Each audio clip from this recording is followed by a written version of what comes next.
সাকিব ভাইয়ের সাথে বলেন বা কারোর সাথেই এখনো বিয়ে হয়। সো প্রেগনেন্ট হওয়ার বিয়ে না হলেও প্রেগনেন্ট হওয়া যায়, বাট আমাদের সমাজ সেটা মানবে না। সো আমি প্রেগনেন্ট কোনোভাবেই না।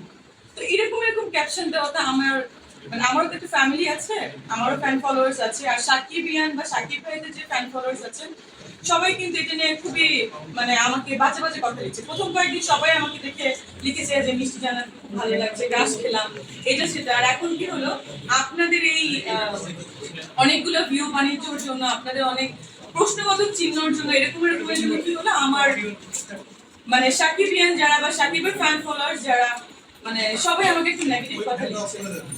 তো এটাই হচ্ছে ব্যাপার। আর একটা ব্যাপার হচ্ছে যে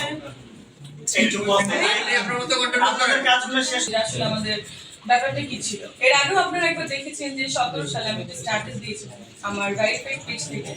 সাকিব ভাইয়া নিজেই আমার আইডিটা নিয়ে বলেছে, তুমি দেখো যে সাকিবকে আমি না পেলে আমি আত্মহত্যা করবো।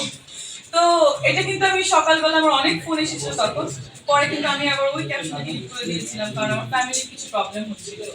আর আপনারা জানেন যে আমিও একটা ফ্যামিলি বিলংস করি, আমারও ফ্যামিলি আছে। আমার বাবা ছিলেন প্রফেসর, আমাদের পুরোটাই শিক্ষিত পরিবার, আমার মা কাউন্সিলর। তো এরকম করে আমাদের ফ্যামিলিতেও একটু প্রবলেম হচ্ছে, আমাকে নিয়ে অনেক কথা হচ্ছে।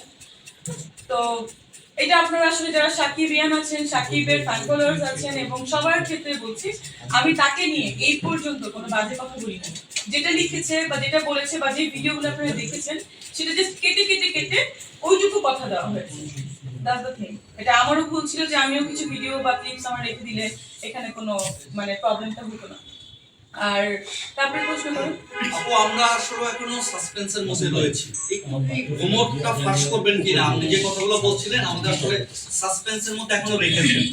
এর সাথে আমি একটু যুক্ত করি, এর সাথে ভাইয়ের সাথে আমি একটু যুক্ত করি। সেটা হলো আপনারা যখন সাসপেন্স রাখছেন